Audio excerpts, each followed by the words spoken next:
Hello, hello. Hello, guys. Happy Friday. We just discussed together like that is anyone has any energy left, especially I think like everyone is like wrapping up the wedding season right now. So I hope you still have some energy to join us and to listen to us. Hello, hi Sebastian. Long time no see. Yes, the special award goes to everyone who turns on their cameras. Hello, hello, Stefan. Thank you so much for joining us today. As a tradition, usually Alina starts this tradition, but right now she's on train in Milano, so I will do the honors. So please, if you're here, send in the chat. Who are you? What's your profession? Where are you joining us from? Just to understand who is the audience today. And while you do this, I will give the introduction to our the guests right now. My favorite topic, like the guests, all the compliments to our guest, the guest who needs no introduction, but I will still try and do my best. So Bonnie Chase.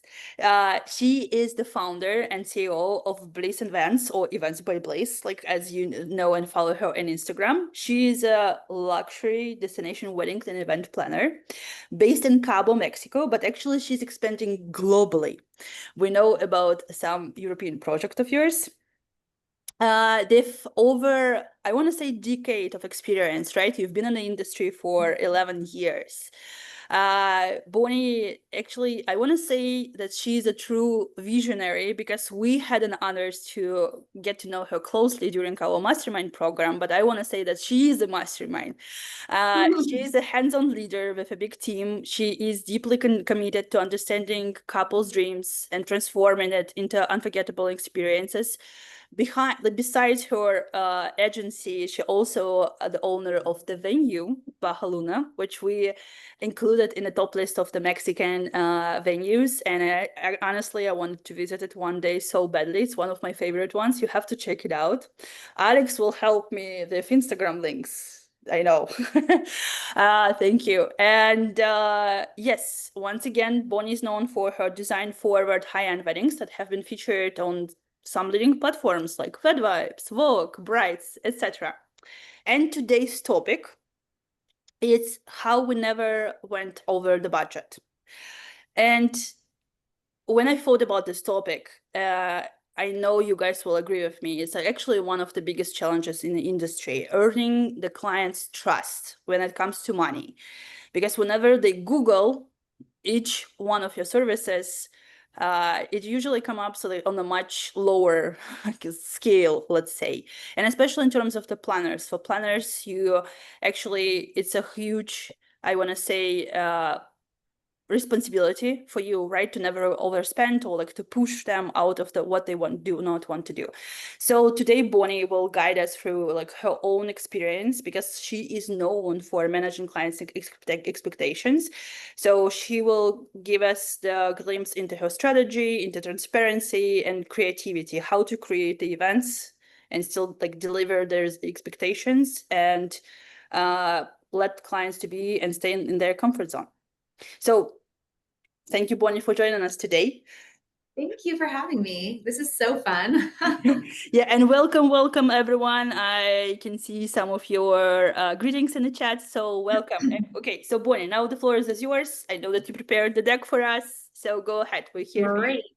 Let me grab it for you. So this is not, I mean, weddings are so glamorous and we get so excited. This is not going to be a glamorous topic. It's something that we really started out not as being accountants. And I think that we learned how to be really good at budget management because our clients demanded it of us. We wanted to be the best in our industry, we wanted to be the best at our jobs, and a huge part of being the best at putting, I mean, anyone can just spend money, anyone can plan things, pull beautiful photos off Instagram and Pinterest and reels from TikTok. But the hard part is making that magic happen within a set budget. So that is what we're going to talk about today. My name is Bonnie. Bliss Events is my company. We are based in Los Cabos, Mexico. Primarily, most of our events are here. This is like one of the wedding capitals of the world, so it makes sense that we're based here.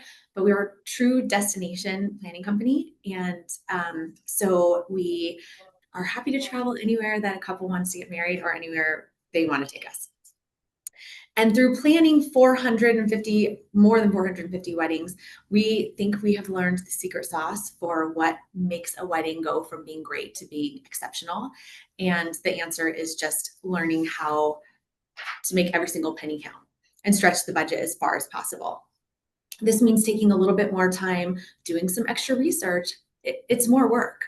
Leveraging proposals from one vendor to another, finding some people who are up and coming in the industry, and maybe they're more hungry, they're more competitive, they're more willing to make concessions for your clients. Why budget management matters? Really, I think that depends on the person. It matters to me because we have a beautiful reputation of never going over budget, and I'm proud of that. It took so much work to get here, and it's something that I can proudly say to our leads when we're on a call with a lead. We can tell them we never go over budget. We have over 150 5-star reviews, and many of them talk about how well we managed our clients' budget. That matters to us. Another reason why it matters to us is because we want our clients to refer us to their friends who are getting married and their friend's daughter who's getting married. And why it matters to our couple is because they're going to have what looks like $1 million wedding when really we probably spent $250,000, 25% of what we started with. So this is getting into the brass tacks here. Where to begin? So the thing with budget is that the earlier you can get your arms around it, the safer you'll be, the more flexible and less stressful the whole process will be. So we recommend to have a sample budget before anything is booked. That means if you can catch your clients before they've signed any contracts and get them a sample budget in their hand before they sign that venue contract, which is probably the first one that they're going to sign. It'll indicate the date of their wedding. And then we can, of course, start planning and booking vendors. And all of this is going to be part of the budget management process. But the very beginning is that we have to create a sample budget for our couples. And in order to create that sample budget, there are going to be a lot of things that you don't know the answers to, like what photographer are they going to choose? How important is hair and makeup to them? If they get married at a venue that's an hour away versus 10 minutes away, maybe the transportation costs are going to be a little bit different. So this budget is a sample. And it's important because the exercise is to show your clients that their wedding can be done. It's not necessarily to show them exactly how it's going to happen. It's just to say, look, here, we put this all together, and in this sample, it works. We were able to have all of your guests in your budget and come at or under your target wedding day budget. That's the trick. All right, so there's going to be two major variables when you're starting with your building your budget. And those two variables are your estimated headcount and your target wedding day budget. Those two things are the most important because we are going to basically build a budget, build a spreadsheet that has every single estimated expense for the wedding day. And all of those things are going to total up to the target wedding day budget of your couple. And we're going to leave a lot of cushion for emergencies. Two factors, the headcount and the budget are very, very critical because there's nothing in the budget that will impact the number as much as your headcount. Not one single thing. And you guys know, everyone has those couples who are like, oh, I'm gonna save money because I really want to have more candles and less flowers. Or I'm very creative on Canva, so I'm gonna make my own place cards and menus. And that's great. I love the authenticity of having your couple be hands-on in the process, but we know that that's gonna save $75. It's not gonna affect the overall, in the grand scheme of things, it's not gonna be a big needle move like you're gonna get by controlling the headcount. So when we start with the initial budget, and maybe they'll say we have 100 guests and our target budget is $200,000. That's very reasonable budget in most places. We can build a budget in almost any destination with a really good amount of decor design and entertainment, quality food and beverage for $2,000 per person. That's a reasonable starting budget. But maybe they're going to say they have $100,000 and 100 people. So this is why building that first budget is so critical, because then they can see with their own eyes what a budget for 100 people looks like. And it's so important that when we create that sample, that we are not putting bare bones numbers into it. Because all you're doing, if you do that, it feels really rewarding in the beginning because you're like, look, I was able to create this budget for you and it's substantially less than I thought it was going to be. We were able to make it all happen. But really what you did is you made it so that at every single turn throughout the planning process, you're going to have to say to that couple, sorry, no. These 4 photographers that you pulled off Instagram, you can't have any of them. You can only have this guy who just started shooting photos last weekend. So if you know in your market that a photographer minimum is going to be $7,000, don't do the sample budget for 6,500. Do it for 10,000. Do it for 8,500. Make sure there's some room in there so that your couple is not blocked into like a few small options. All right, sometimes when we do budgets for our couples, if we can't convince them of how important it is that they have the right number of guests, we will even do 2 like apples to apples budgets, one for 100 guests and one for 150 guests, so that they can see just how impactful the headcount is on the overall budget. And that's also really helpful if you're planning a wedding for maybe a multicultural or a cultural wedding that has parents who are highly involved. Maybe the parents have a guest list of 500 and they're going to be doing a 5-day celebration. They have not, and maybe this is their first like modern wedding. Maybe this is their first kid who's getting married. And so they haven't experienced just how wildly expensive weddings are. So it's really a powerful tool if you take the time and you're willing to do it, to do comparative budgets, showing them how much the budget can change when you invite more people. All right, so what goes in the budget?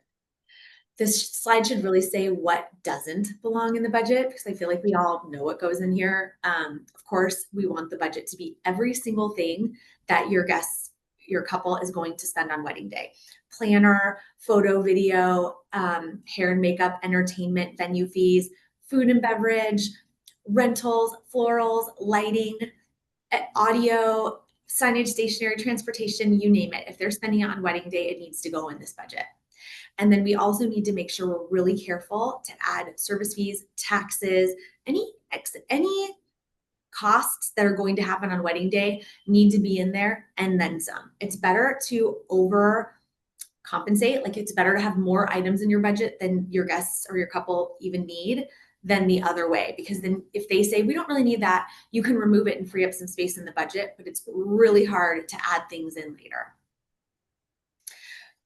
But my point about what this should say, what this should be, what doesn't go in the budget is more important. And that's going to be items like airfare for your couple and their family, hotel rooms, the wedding dress, jewelry. Those items can't be in your wedding day budget because your job is to control the budget and you can't control the spending of other people.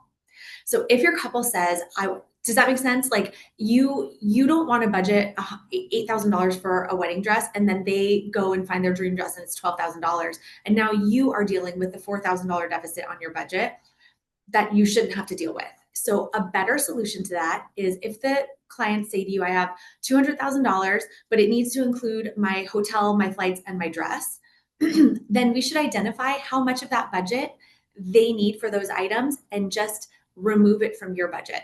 And now maybe your budget is going to be $170,000 and you're going to control that and they can control their spending. If they go over budget, it's in their own budget.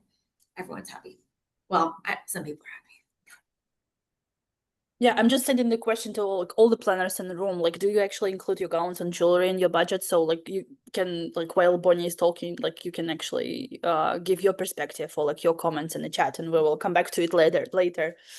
Mm-hmm. I would love to know that because it is a huge, complicated, it's a challenge. Sometimes our couple will say, we want the stationery to be in the budget, but they end up, stationery is one of those things, I don't know how this is for a lot of planners, but it's one of those things where a lot of couples do it on their own. They'll loop us in to look at proofs and give feedback and write copy, but they end up starting the stationery process on their own. I think for us, that might be a function of that we're a destination planning company and they're looking for a stationer in their own market. And it's what's funny about that is we have contacts in all over the place. But somehow a lot of couples end up just spearheading that on their own. And it is complicated because sometimes they'll come back and say, okay, can you add the stationery to the budget? We spent $5,800. And I'm like, great. We budgeted 4,200. Yeah. No, So it it is goes on top. Yeah. Yeah, so you exclude basically all in terms of like their look, like the gowns, the rings, right, all the jewelry and stationery. stationery, we'll put it in, You will but put we'll it ask in the beginning, would you like us to include stationery in here? And then we'll in. ask. And so if they do put stationery in there, I'm a little bit more forward about making sure like, hey guys, I'd like to talk about stationery and controlling that a little bit by showing them vendors that fit within their budget. Just have to do with the other planning process. But for their look, for their like all wedding related wardrobe, because weddings are no longer one day events. They're multiple day events. And that includes a lot of wardrobe changes and a lot of looks and a lot of hair and makeup.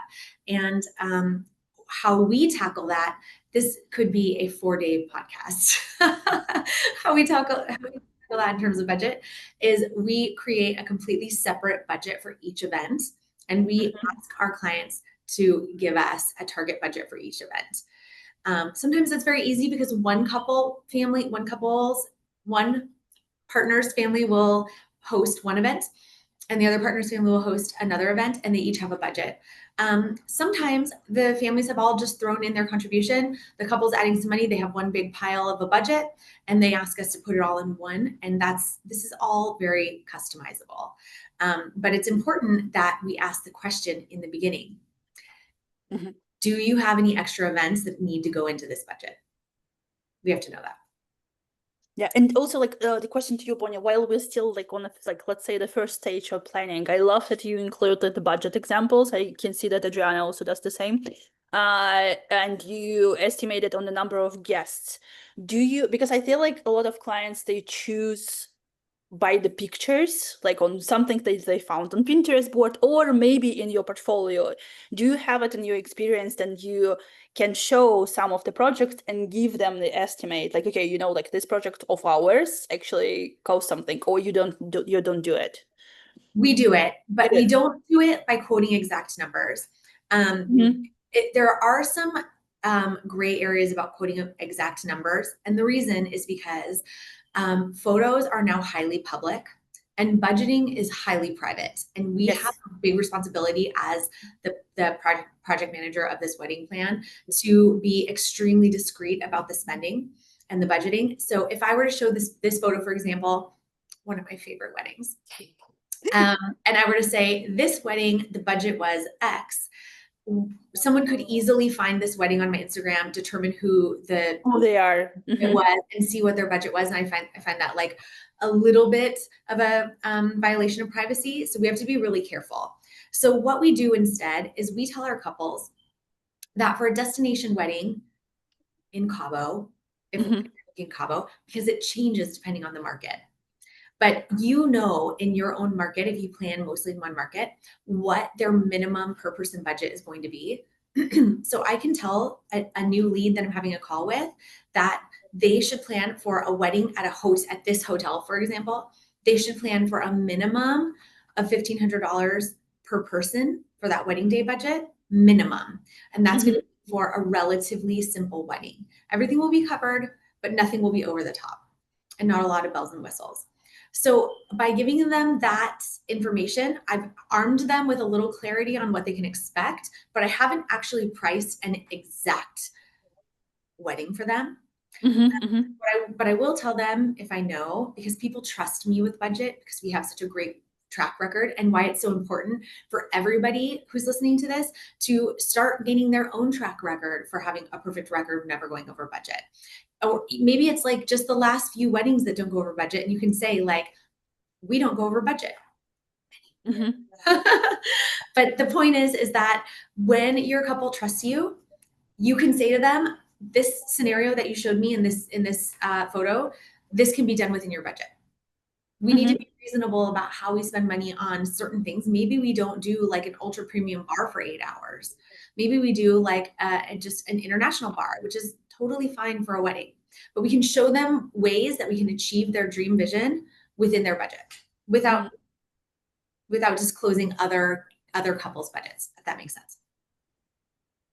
Yeah, and I love that you actually use it as your marketing advantage. So you focus like even like on the references and reviews, you focus on this as one of your strongest points. Like, so this is a good thing to remember for like all the planners and even the other professionals that listening to us right now, like to try and find, because I feel like planners more focused on like creativity part or, you know, like it's a logistical part, like we know this place the best, like we know this destination the best, which is good, but you found like the loophole in here to actually focus your marketing on this advantage. Like we will never go out of the budget, and clients like, oh yes, let's hear what can they offer. Okay.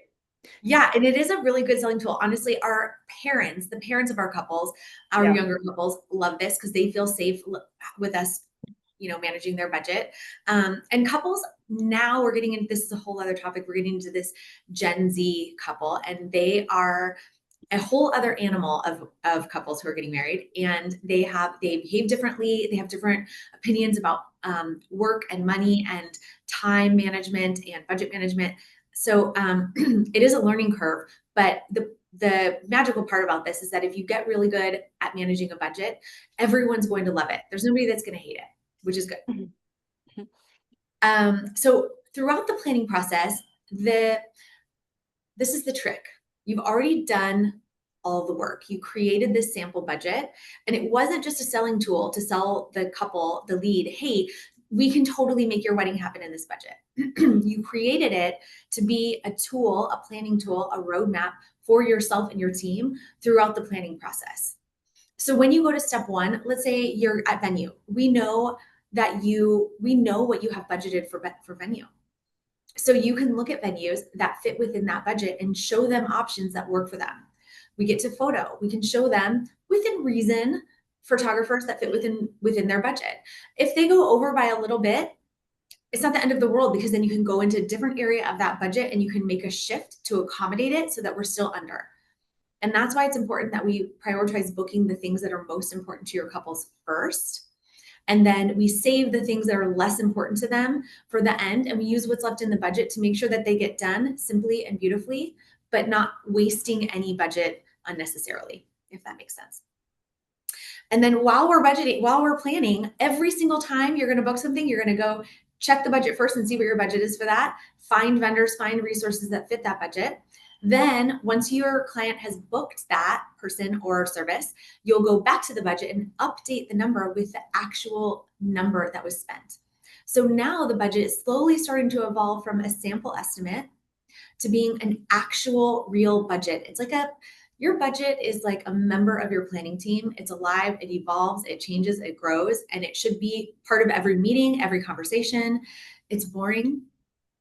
It's not fun. I know a lot of us creatives are not accountants, but if we can learn to be our experience dealing with our couples and making sure everyone is at peace and stress-free during the process is going to be a lot better. All right, possible scenarios. We kind of talked about this. If your couple wants to spend a little bit more on something than you have allocated in the budget, let's say you budgeted for a DJ and they decide that they want to hire a band, which we know is more expensive. So the first thing I would do is jump on a screen share with them, pull up the budget, and I would say, okay, let's look at this line item of where the DJ, we'll pull this out temporarily, we'll put in the cost of hiring a band, and we'll see how it affects the overall budget. They might say at that point, great, we're fine with that. Let's go ahead and proceed with this plan. We're okay with the budget going up. Because this is a disclaimer that I want to be honest about and share with you guys. Not when we say we've never gone over a budget, some of our couples knowingly decide to, they decidedly increase their budget. they'll see that what we put together is very limited based on what they have. And they say, we actually can spend a little bit more and we want to, so we will do an increase on the budget. There's a difference between that and between your couple getting surprised with a big fat bill at the end that they weren't expecting. And the first option is a much friendlier way to do it. So sometimes when the scenario comes up that someone wants to spend more on something than you have earmarked in the budget, and you have to tell them, this is what it will look like if we change this. If they don't want to increase their budget, we have to figure out how to make it fit. So your next step is to show them several other options of where cuts can be made. Maybe that's going to be like, we could take out the late night snack. And maybe we have like a basket with some bags of popcorn in it that they take on their way home at the end, instead of doing like sliders and pizza. We can save thousands of dollars that way. Maybe we remove something that's like ancillary, like fireworks. They're beautiful and amazing, but at some point something has to give, right? But the challenge is, and what your job is to figure out the things that we can omit from the budget. They're going to have the biggest impact on the bottom line, but will have the least effect on the overall experience. So if we can remove something that many people probably won't even notice, like maybe a piece of stationery, a small detail, like there are items that you can always spend more. That is the easy part. It's spending less that's hard. All right, anticipating the unexpected. So the thing about this is that when you're getting started with planning and you don't have a lot of experience yet, it's hard to anticipate the unexpected. You haven't been through it yet. You haven't like planned a wedding where a huge roadblock happened that you had to overcome. And that's totally okay. Those things come over time. I didn't know how to anticipate everything the first wedding that I planned either. But the way that you can protect yourself, if you're not really competent enough at anticipating unexpected expenses, put a line item in your budget that unexpected expenses, oh crap line, emergencies, and just add 5 to 10% of the budget on that line, and don't let your clients take it out, because you will thank me for this later. Mm-hmm. All right, this is where it gets chaotic. the last month, because what you're trying to do is, so we have a policy, most vendor venues, they're going to require you to give the guaranteed final head count at 30 days before the wedding. So you're going to deliver that number. This is the ideal world. You deliver that guaranteed head count to every vendor and every venue, receive updated invoices and billing from everybody, and then you check the math. That's so key. We recently had an invoice come in and checked it, and that it was off by like $5,000. And so if we didn't catch that, if it went to the client, if they signed it, if they sent a deposit, and then later we had to go back and say, sorry, you need to spend an extra $5,000 on this, it would have been awful. So check all of the invoices and make sure that the accounting adds up, especially if it's a PDF and you can't just check the spreadsheet math. And then you're going to update the master budget with all of the changes, if there are any, and make sure that your master budget and those invoices reconcile perfectly to the penny. And then you're going to deliver everything to your clients. Here you go. This is exactly what's due, and to whom, and here's how you pay each of them. The tricky part about this last 30 days is not that. That's a lot of work. We all can do it. We do it every time. The tricky part is that your couple is at like day 22 and they're like, I'm just still waiting for one more family to confirm that they're coming. They might make it. And can you get a few hotel rooms on hold? And we also need rentals. And or the worst part is when a family doesn't make it and the couple's like, can you please get the rental company to remove all of those rentals from the proposal? Which of course, if it's early enough, we try to do what we can for couples. We always want to save. We don't want them spending unnecessarily, but they have a contract, and the contract says that they're going to guarantee their head count at 30 days. And the rental company, the venue, everybody has a right to say, sorry, no more changes. So it's a little bit chaotic. The other chaotic thing that happens during this period that you guys know is that your couples are going to say, we made some last minute changes to the seating plan. And so your stationary team, your signage team is like waiting on you to pull the trigger to print everything and get to production, which is complicated. So my advice here is hold your ground.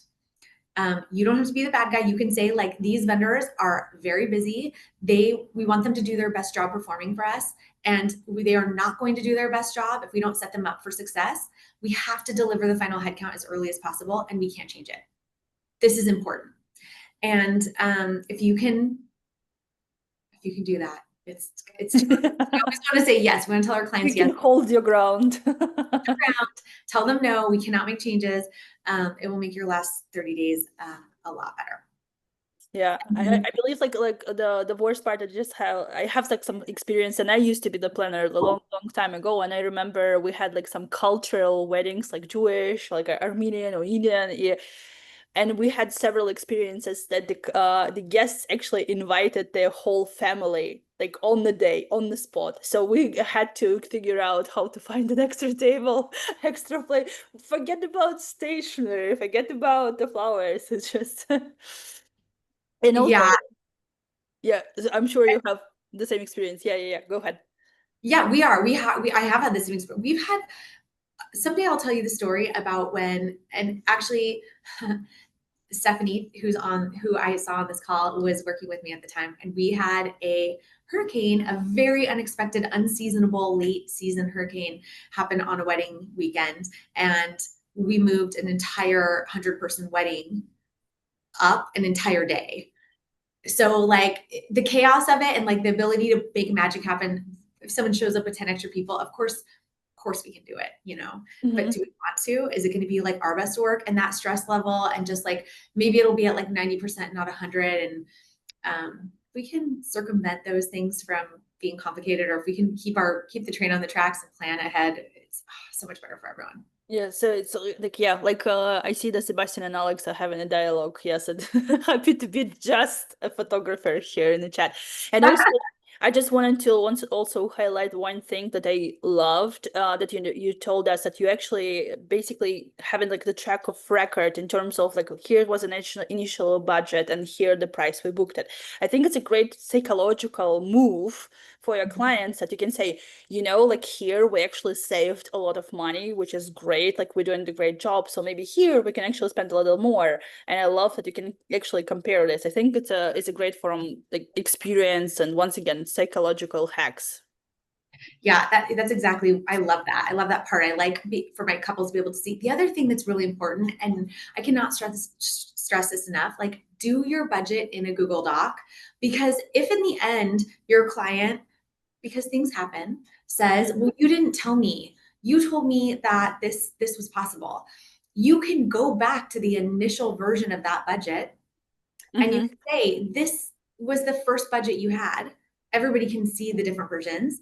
And I put this together for you exactly like this. Obviously, some things change along the way, but it is a really nice evolution. And it is nice that they can see at any moment an actual updated budget of what's going on. The last thing, because maybe there's some questions that I'm happy to answer, but the last thing I would say is, if you collect incidentals, we collect incidentals. I like to collect incidentals. For us, it's like a house account. We basically add a line to our final billing. It's a minimum of $1,000. It can go up to like $5,000 depending on the size of the wedding, the caliber of the wedding, the venue, things like that. And the reason why we hold it is because we like to tell our couples yes. And so if someone calls me and they say like, Bonnie, can you pick up 4 bottles of Vouv for us and bring it to the bridal suite tomorrow, because we're going to have some champagne while we're getting ready? I love to be able to say yes, and not say like, and can you Venmo me? Or like, give me your credit card. So if we have the incidental account, we can use it like a house account. We can pick up things that they need. If they need a case of water, if they need us to send a vehicle. If anybody shows up at the last minute and we have to add some rentals, we have that house account that we can use for it, and we don't have to do any more billing with the client. At the end, we can also, the key here is to keep really good accounting. You want to run a separate budget for it of the incidentals, keep all the receipts, keep track of everything. And then in the end, you'll reimburse them for anything that is not spent, which is also a very good time to ask for a review because everyone's in a good mood when you tell them, and here's 1,500 that you didn't know you were getting back. All right, that's it. Okay, thank you so much, Bonnie, and thank you for actually allowing to actually glimpse behind the scenes from the planner's perspective. And I know like all non-planners in the chat right now are like fascinated and horrified of planner's job. And Horrified. all the planners. Yeah, guys, if you have any questions, we have like intimate group right now, so I will encourage you to raise your hand and turn on your video if it's possible, at least your mic, to ask Bonnie questions.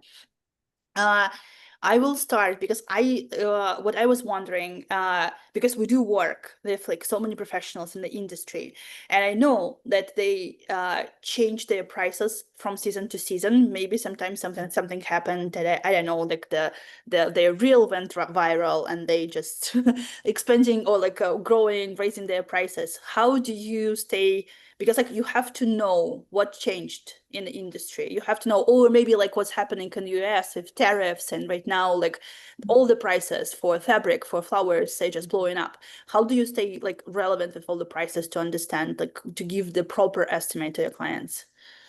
That's a great question. And there are so many answers to this. Budget management is like, it could be, you could have a full-time person on your team that just manages budgets. It's so much.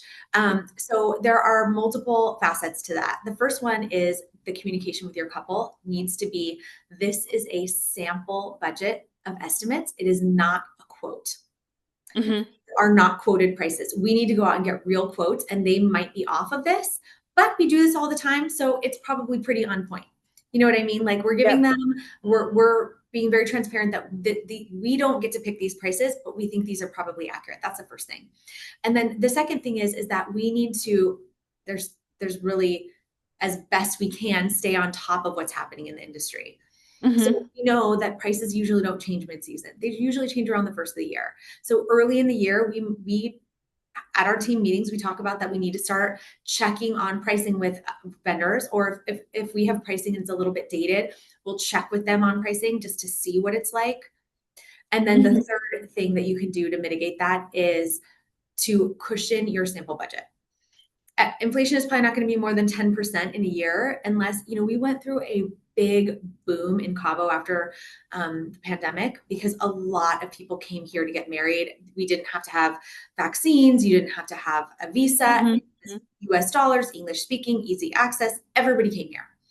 And because it was like a huge boom, it was like a huge explosion in pricing. It was unsustainable.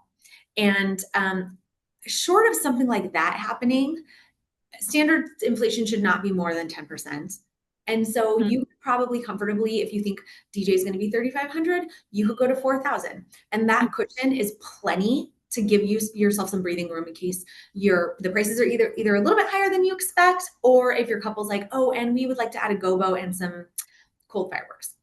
Okay, thank you. And I also like, so basically cushion it, and I also Adriana mentioned that the great idea to charge for like incidentals. So basically protect yourself at all costs. Another question, I think is one of the most famous ones in terms of like how do you charge as a planner? Do you have a like percentage wise, or is a commission, or is a flat fee commission? So we charge a flat fee for our services, and we base that flat fee. It's custom price for every wedding. It's not the same price for a 50-person 1-day celebration or a 350-person 5-day celebration. Our proposal is customized, and we base the price on what we think our time investment is going to be. We don't do it on a percentage of the budget. There are many ways to do your pricing. When we started in this market, we were primarily doing Mexico-based destination weddings, and North Americans, or I should say Americans and Canadians, were contacting us, and they I think there was like a little bit of a mental block around that getting married in Mexico should be cheaper. And so if we did a percentage of budget, it was kind of like, it was like off-putting to our couples. So we created this format, and it's worked really well for us. So it's evolved a little bit. We do have a line in our budget that if their budget increases by more than 25% of what the initial estimated budget is, that we have the right to increase our fee, because it's 25 more percent.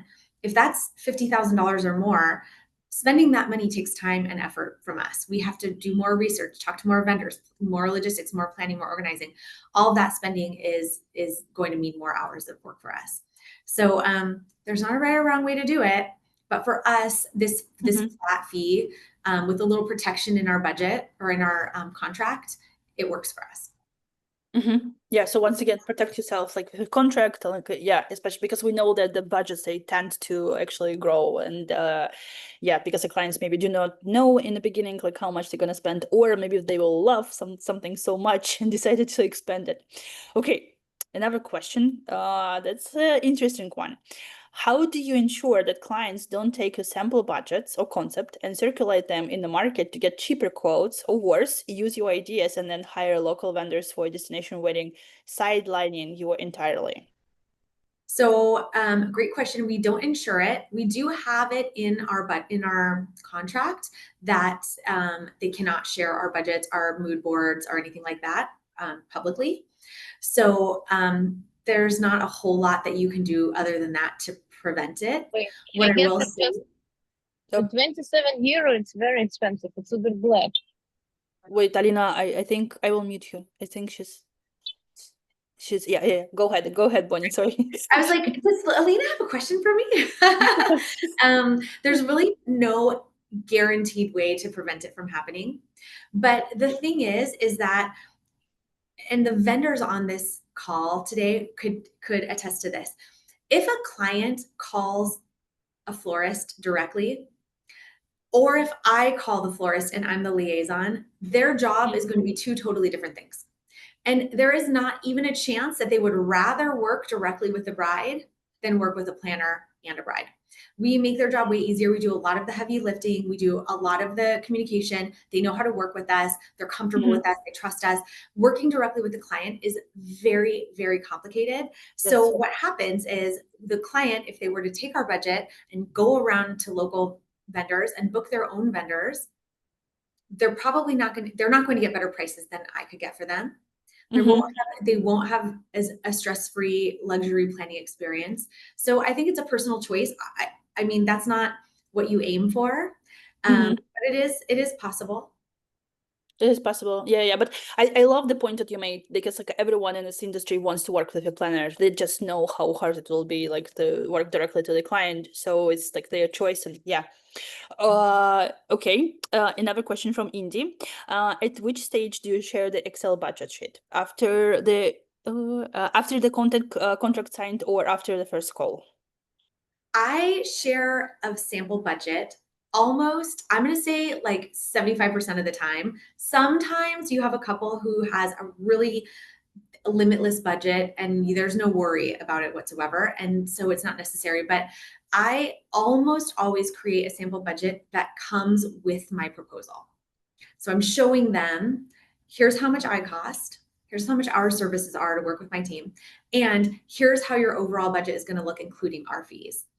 And the reason I do that is, number one, I think a lot of couples are like they're looking short term, right? They're looking at what's right in front of them. So they're looking at wedding planning budgets or proposals, and they see 4 proposals and ours is the highest or near the top of it.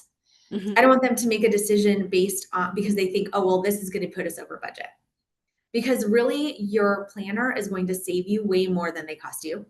We know this.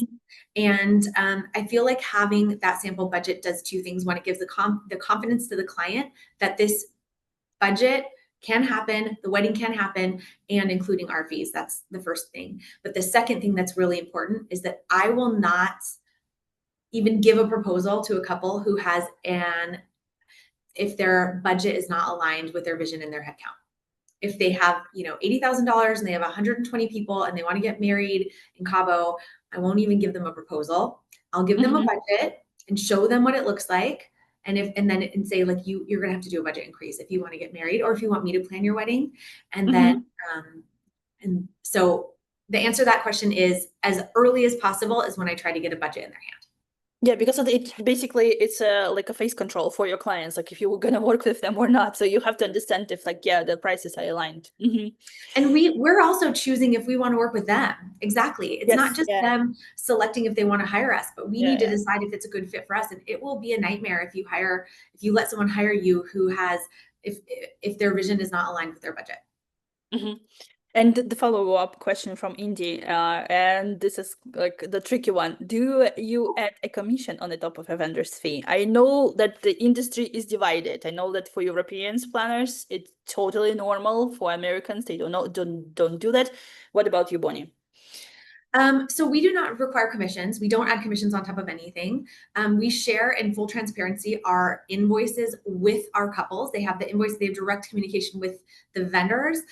There are cases where a vendor will send us a referral fee or a commission, we'll call it a commission, but they'll to thank us for sending us business, and we lovingly accept it because we're gracious recipients. But because we do the same thing. If someone refers me a client, I want to thank them, and a great way to thank them is by giving them a referral fee. I like to think of it as a referral because then it's more of a gracious way to thank someone for business than it is a commission, like a required payment. I personally do not judge it. I think this is capitalism. We're selling a service. If you're selling a service to me, like if you're a DJ and you're selling your service to me as the planner and I'm reselling it to my client, there is nothing wrong with, I mean, if you go into a grocery store, you're not buying direct from the grower.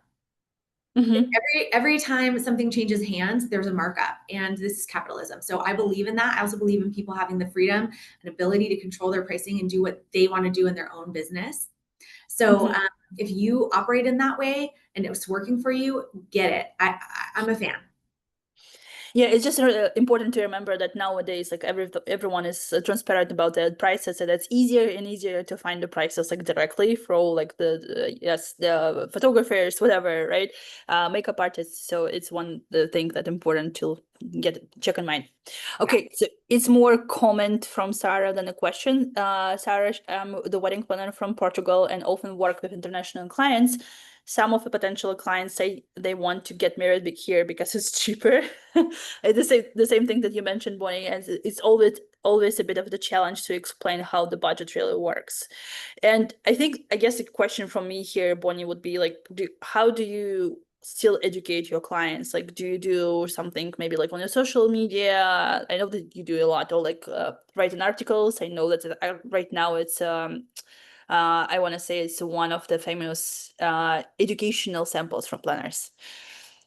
Yes, and actually, these are things you know this about me, Daria. I need to be more present, like in the media and in social media, so that my couples and our community can all know each other better. Like I do feel like that should happen. But if you have a couple this happens to me all the time. Cabo is the most expensive destination in Mexico. So couples will contact me and say, like, we want to get married in Cabo, and I learn a little bit more about their budget and their headcount and their family and what they want to do for the weekend. And I'll say to them, you know what? Cabo's not the right destination for you, but I can give you a list of 4 or 5 other ones that are going to be better for your budget. And so it's all about just communicating. And I think that, it's like if you are doing anything, you need a coach. If you're building a house, you need an architect. Do you know what I mean? If you're going to go be an athlete, you need a coach. But for some reason, couples get married and suddenly they're going to do the thing that's going to cost the most money they've ever spent in their entire life and the most important monumental day of their life so far, and they're going to DIY it without an expert guiding them. So it's so important to establish yourself as an expert and tell them straight out of the gate, it's day one. I'm going to break your heart right now. Cabo's not the right spot for you. It's too expensive for what you want to spend, but I can show you some other options. And I think, and showing them other options includes sending links, showing them Instagram, doing screen shares, because this is a process, and there's not always like a right or wrong way to do it. Yeah. I feel like whenever we actually choosing the services we understand nothing about, like yes, like building the house or I don't know, doing the planning the wedding. We will often go with the people who will give us the reality check, and but you see that they are professionals, but they also will give you other options, and you can trust them. Actually, it's one of the trust exercises, I want to say, instead of like promising and under deliver them in the end. Okay, let's take a few more questions. Steph, Bonnie, thank you for sharing your insights. As a photographer working in the premium events, obsessed with a well-run team and incredible hospitality, how do you prefer I reach out to you to explore future collaboration? How do you accept new collaborations, Bonnie? I think like all the photographers in the chat now are super curious, like super interested. I love to collaborate. Collaboration is just a little bit about us. Our team, it's one of our core values. We collaborate on all of our wedding planning. We're the only ones that do it in the world. Most planning firms will say like to a new client, okay, your planner is going to be so-and-so on my team, and your planner is going to be so-and-so on my team. But we all work together, at least in teams of 2, if not everybody. And it's because the best ideas come out of putting your heads together, and the most creative, like the biggest problem solving, the biggest solutions come out of collaboration. So I love it. I also love connecting with humans and doing new projects, and the monotony of wedding, because it can become monotonous of doing the same thing all the time, can really deplete us of our energy. So when it comes to the opportunity to collaborate on a new project, I am so excited to hear about it. For me, like how to reach out to me, I don't manage my Instagram. Sorry, and I don't. But you're transparent about this. You're honest about this. Yeah. Yeah, but I do get a little text message from my PR team that'll say like, hey, you have a DM from so and so, jump in, or they'll just forward it to me, or they'll tell the person like, you can reach Bonnie at this email address. I'm happy to share my email with anybody anytime. You can always reach out directly to me or my WhatsApp. I would love it. Okay, thank you. Okay, the question from Sabrina. Do you send also a mood board based on their budget together with the budget and your proposal? So that is something new. We actually did this together, Daria. You guys were like, you guys should have some graphics. Everyone wants to see things, right? Yep. So we did create some sample slides that were like kind of turnkey that would be helpful, because you can't always create a whole mood board for every couple. It's just the hours and hours of work that go into it. So to make it a little bit systematic, we've created some templates. But what I do like to do is I'll get on my first call, which is usually a Zoom. I'll screen share my Instagram feed, and I'll point out like every wedding you're looking, like I'll say, what do you love on here? And they'll say, well, I really love this. I really love this. I really love this. And I'll say every single one of those things is possible within your budget. Or if they point out something like, hey, I really, really have to have this one thing, that's a great time to tell them your budget is going to make that really hard. We need to be very careful. We need to make a lot of cuts, be super conservative about a lot of other things. Do you know what I mean? That's like the time to do it. Yeah. Instead of inviting, I don't know, the celebrity artist, like, yeah, let's split this budget among something else. Okay, and let's take the last question from Zina. Bonnie, do you and your team have a strict preferences about the flight class service and hotels to stay? I'm not sure actually. Is it applied? Zina, do you mean it's more the flight class services for the vendors or for the clients? I think it was referred to the vendors. If you can elaborate or like turn on your mic, or for vendors. I think that's case by case, and really each vendor is going to have a different, they're going to have their own rules about it. So when we fly, vendors are not going to love hearing this, but when you're managing a budget and you have to stretch it, it's already tight. A very important strategy is to hire locally, because flights and hotels are very expensive. So if someone's on a shoestring and we have to make their budget happen, we need to look at local vendors first for the most part.